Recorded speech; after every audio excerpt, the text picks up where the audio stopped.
Good morning, good evening. Welcome back to True to Christ Ministry. My name is Keith. As always on this channel, my goal is to be true to Christ in everything that I say, do, and teach. So, as we get into the Matthew series of Jesus Fulfilled What, we will be looking at Matthew chapter 4, verse 17. We're going to be hovering on one verse this week, and that will be verse 17. So, as we go there, so as I said, we will be in verse 17 of chapter 4.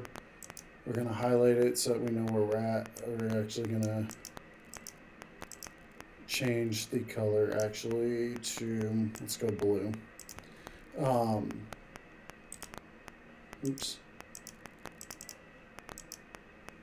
Let's highlight it again and take the yellow off.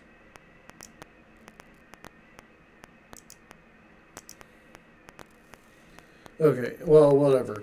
That's being silly. So we're going to read the verse starting in 17. From that time, Jesus began to preach, saying, "Repent, for the kingdom of heaven is at hand." And so I want to hover on this phrase right here. Repent, the kingdom of heaven is at hand.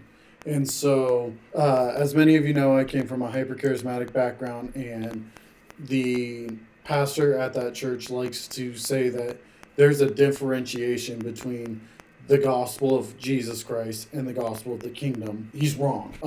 If you look at this, when Jesus says, "Repent, the kingdom of heaven is at hand," he is saying, hello, look at me, the one you've been waiting for.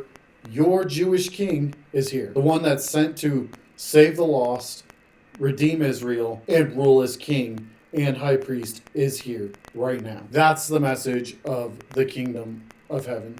So when he says repent, he's saying, repent, for I am the king, the awaited king of Israel, the king and the lion of David. When we look at what the Jewish people would have thought when Jesus said the kingdom of heaven is at hand, from their knowledge of Isaiah, Ezekiel, and the other pre-exile prophets, would be the end of the world. God redeems the Jewish people from captivity that began during the Babylonian exile in a new form of the Exodus, saying that the Exodus was a type of what would happen in the future. God returns the Jewish people to the land of Israel.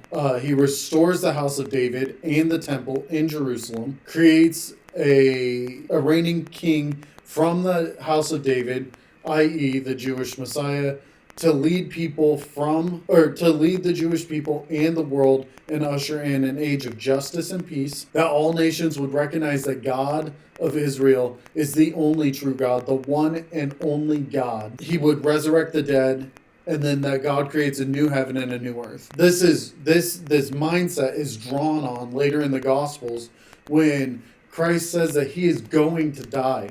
He's in the garden and he's telling his disciples, his loved ones, his brothers, his disciples, his chosen group, I'm going to die. And Peter snaps at him and essentially says, no, you're not. You're the king. You're the Messiah. You're here to overthrow Rome, and that's this. And Jesus responds with, get behind me, Satan, because the purpose of the Messiah they had missed. Some scholars even say that, I don't know how valid this argument is, but that this viewpoint may have played a partial role in why Judas chose to turn his back on Christ, is because he was trying to force the hand and start the rebellion against Rome, thus issuing the king. But what they failed to read in the messages from those prophets and others in their Torah, their other books, is that the Messiah would suffer and die. As we read in Isaiah 53 and Psalms 22, he was meant to be a sacrifice on the altar, the son given to God on the altar of Abraham. So when we hear that the kingdom of heaven is at hand, what Jesus was saying is all of those things that you've read in the past, all of those things, they point to me.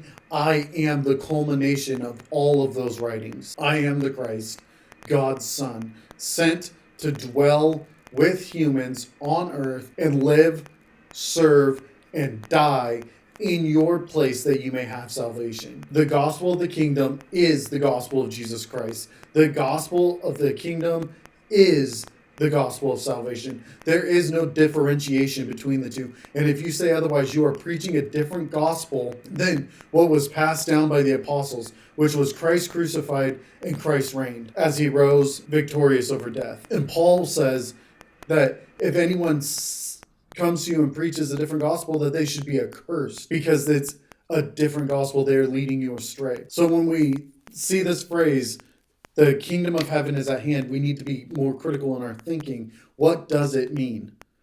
Does it mean that there's a separate gospel, the gospel of the kingdom? Or does it mean something that we don't understand because we're not Jews? We haven't been waiting our Messiah. So anyways, this is our part 11 on the Jesus Fulfilled What series, going verse by verse through the book of Matthew.